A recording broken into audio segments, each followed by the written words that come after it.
ভবিষ্যতের আকাশে আধিপত্যের লড়াই এ যেন কোনো হলিউড কল্পবিজ্ঞানের সিনেমা দৃশ্যপট নয়। এটা এক নির্মম বাস্তবতা যা পৃথিবীর ভূরাজনৈতিক মানচিত্রকে নতুন করে আঁকতে চলেছে। এই লড়াই শুধু দুটি দেশের মধ্যে সীমাবদ্ধ নয়, এ হলো দুটি ভিন্ন দর্শন, দুটি ভিন্ন কৌশল এবং দুটি ভিন্ন বাস্তবতার এক মহাকাব্যিক সংঘর্ষ। একদিকে আছে এক প্রযুক্তিগত দানব আমেরিকা। শত শত বিলিয়ন ডলারের ছনছনানিতে তারা তৈরি করছে ষষ্ঠ প্রজন্মের এমন এক আকার যোদ্ধা যা মানুষের কল্পনাকেও হার মানাবে। এক নিখুঁত ঘাতক যন্ত্র যার প্রতিটি অংশ শ্রেষ্ঠত্ব এবং আধিপত্যের অহংকারে মোড়া। এর নাম এখনো রহস্যের চাদরে ঢাকা, তবে বিশেষজ্ঞরা একে বলছেন ভবিষ্যতের F-47 বা নেক্সট জেনারেশন এয়ার ডোমিনেন্স, সংক্ষেপে NGAD। আর অন্যদিকে সেই লড়াইয়ের ময়দানে দাঁড়িয়ে আছে আমেরিকার চিরশত্রু ইরান। আন্তর্জাতিক নিষেধাজ্ঞার দুর্ভেদ্য প্রাচীরে যাদের হাত পা বাঁধা, যাদের কাছে বিলিয়ন ডলারের ছনছনানি নেই, আছে শুধু টিকে থাকার অদম্য ইচ্ছা আর শত্রুকে অবাক করে দেওয়ার মতো উদ্ভাবনী ক্ষমতা। আজ আমরা ডুব দেব এই অসম লড়াইয়ের গভীরে। আমরা বিশ্লেষণ করব আমেরিকার দানবীয় NGAD প্রকল্পের প্রতিটি স্তর, উন্মোচন করব ইরানের সেই গোপন অপ্রতিসম কৌশলের রহস্য যা দিয়ে তারা এই প্রযুক্তিগত দানবকে চ্যালেঞ্জ জানাতে চায়। এই লড়াই কি শুধু অস্ত্রের, নাকি এর পেছনে লুকিয়ে আছে এক গভীর মনস্তাত্ত্বিক যুদ্ধ? চলুন শুরু করা যাক ভবিষ্যতের আকার যুদ্ধের সেই অদেখা অধ্যায়।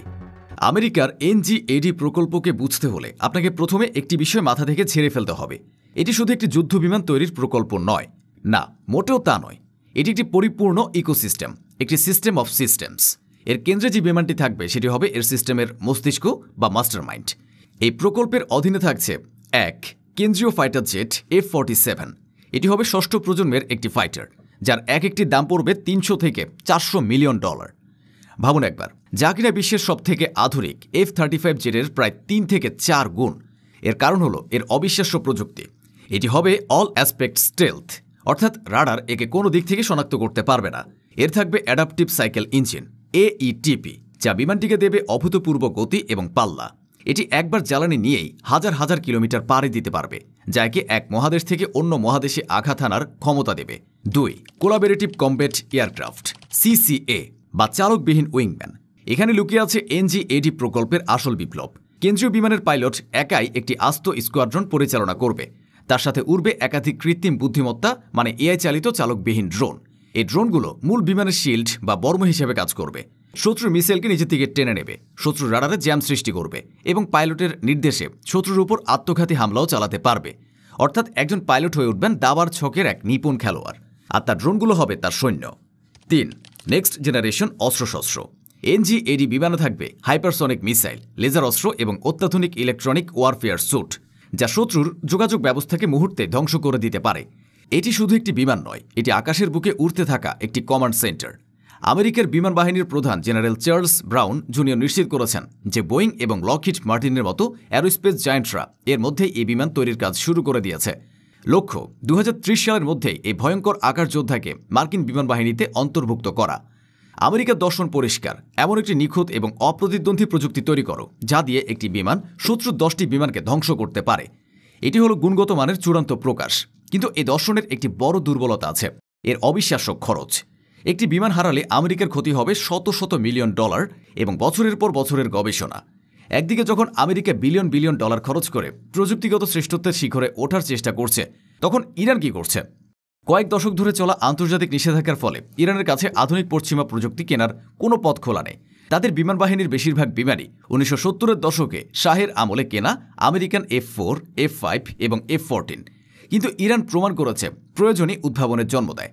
নিষেধাজ্ঞা তাদের জন্য একাধারে অভিশাপ এবং বরদান হিসেবে কাজ করেছে। প্রযুক্তির অভাবে তারা সরাসরি পশ্চিমা মডেলের সাথে পাল্লা দেওয়ার চেষ্টা করেনি, বরং তারা হেঁটেছে এক ভিন্ন পথে, যার নাম জিহাদি খোদা কাফাই বা আত্মনির্ভরশীলতার সংগ্রাম। তারা রিভার্স ইঞ্জিনিয়ারিং বা পুরনো প্রযুক্তিকে নতুন করে সাজিয়ে তোলা শিল্পে দক্ষতা অর্জন করেছে। এই আত্মনির্ভরশীলতার সবচেয়ে বড় বিজ্ঞাপন ছিল তাদের নিজস্ব পঞ্চম প্রজন্মের স্টেলথ ফাইটার কাহের 313 এর প্রোটোটাইপ। 2011 সালে যখন ইরান এটি প্রদর্শন করে, তখন পশ্চিমা বিশ্ব জুড়ে হাসির রোল পড়ে গিয়েছিল। অনেক বিশ্লেষক এটিকে কার্ডবোর্ডের বিমান বা সিনেমা প্রপ বলে ব্যঙ্গ করেছিলেন। তারা প্রশ্ন করেছিলেন এর ছোট আকার, ইঞ্জিনের ক্ষমতা এবং বাস্তবসম্মত ডিজাইন নিয়ে। হ্যাঁ, এটা সত্যি যে কাহেদ 313 হয়তো আমেরিকার F-22 বা F-35 এর সমকক্ষ নয়, কিন্তু ব্যঙ্গকারীরা এই বিষয়টি এড়িয়ে গিয়েছিলেন। কাহের 313 ইরানের জন্য একটি যুদ্ধবিমান হওয়ার চেয়েও বেশি কিছু ছিল। এটি ছিল তাদের উচ্চাকাঙ্ক্ষার প্রতীক, তাদের ইঞ্জিনিয়ারদের জন্য একটি চলমান গবেষণাগার এবং বিশ্বকে দেওয়া একটি বার্তা যে নিষেধাজ্ঞার প্রাচীর তাদের স্বপ্নকে আটকে রাখতে পারবে না। ইরান হয়তো আমেরিকার মতো নিখুঁত বিমান বানাতে পারবে না, কিন্তু তারা এমন কিছু বানানোর চেষ্টা করেছে যা তাদের নিজেদের প্রয়োজন মেটায়, যা হবে সস্তা, বিপুল সংখ্যায় উৎপাদনযোগ্য এবং তাদের নিজস্ব কৌশলের সাথেই মানানসই। তাহলে ইরানের আসল জবাবটা কি? যদি কাহেদ 313 তাদের মূল শক্তি না হয়, তাহলে আমেরিকার NGAD এর মতো দানবের মোকাবিলা তারা কিভাবে করবে? উত্তরটি হলো অপ্রতিসম যুদ্ধ। এর মূল মন্ত্র হলো, শত্রু যদি তোমার চেয়ে অনেক বেশি শক্তিশালী হয়, তাহলে তার শক্তির সাথে সরাসরি যুদ্ধ করো না, তার দুর্বল জায়গায় আঘাত করো। ইরান জানে তারা আমেরিকার সাথে ডগ ফাইটে জিততে পারবে না, তাই তারা আকার যুদ্ধের সংজ্ঞায় বদলে দিতে চাইছে। তাদের অপ্রতিসম আর্সেনালের মূল অস্ত্রগুলো হল: 1. ড্রোন প্রযুক্তি। ইরান বিশ্বের অন্যতম সেরা ড্রোন প্রস্তুতকারক দেশ। তাদের শাহিদ 136-এর মতো ড্রোনগুলো দামে সস্তা, তৈরি করা সহজ এবং এগুলো শত শত বা হাজার হাজার সংখ্যায় ব্যবহার করে সোয়ার্ম অ্যাটাক বা পঙ্গপালের মতো হামলা করা সম্ভব। আমেরিকার একটি NGAD বিমানের দাম $400 মিলিয়ন, আর ইরানের একটি শাহেদ ড্রোনের দাম মাত্র $20,000। ভাবুন তো, একটি NGAD বিমানকে ধ্বংস করার জন্য যদি ইরান 200টি ড্রোন পাঠায়, তাহলে তাদের খরচ হবে মাত্র $4 মিলিয়ন। এটি এমন এক যুদ্ধ যেখানে আমেরিকা জিতলেও আর্থিকভাবে হেরে যাবে।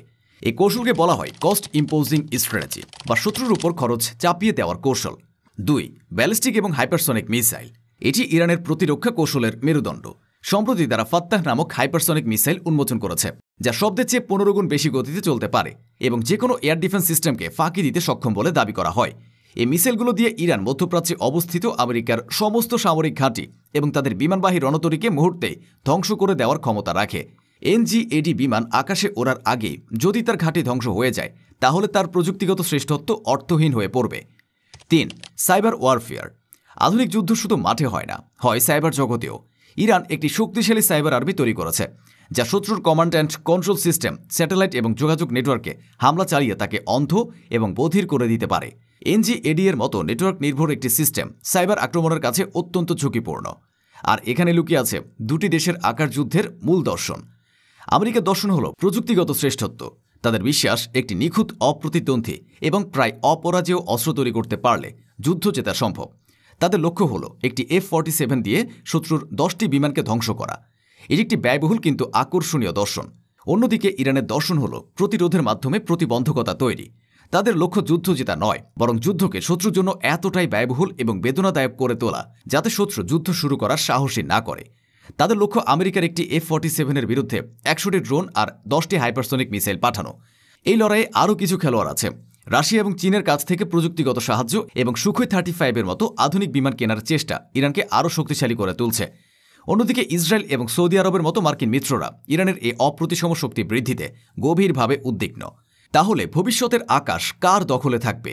আমেরিকার $বিলিয়ন প্রযুক্তিগত দানবের, নাকি ইরানের সস্তা কিন্তু বিধ্বংসী অপ্রতিসম ছায়াশক্তির? এই প্রশ্নের উত্তর হয়তো সময় বলে দেবে, কিন্তু একটা বিষয় স্পষ্ট: ভবিষ্যতের যুদ্ধক্ষেত্রে হয়তো সবচেয়ে শক্তিশালী অস্ত্রটি বিজয়ী হবে না। বিজয়ী হবে সে যে সবচেয়ে চতুরতার সাথে নিজের শক্তি এবং শত্রুর দুর্বলতাকে ব্যবহার করতে পারে। NGAD হয়তো আকাশে উড়বে, কিন্তু তার নিচে থাকবে ইরানের ড্রোন এবং মিসাইলের এক অদৃশ্য জাল। এটি শুধু দুটি দেশের লড়াই নয়, এটি হলো প্রযুক্তির সাথে কৌশলের, গুণের সাথে সংখ্যার এবং শ্রেষ্ঠত্বের সাথে সহনশীলতার এক অসম কিন্তু সবচেয়ে আকর্ষণীয় লড়াই, যে লড়াইয়ের ফলাফলের উপর নির্ভর করছে একবিংশ শতাব্দীর ক্ষমতার ভারসাম্য।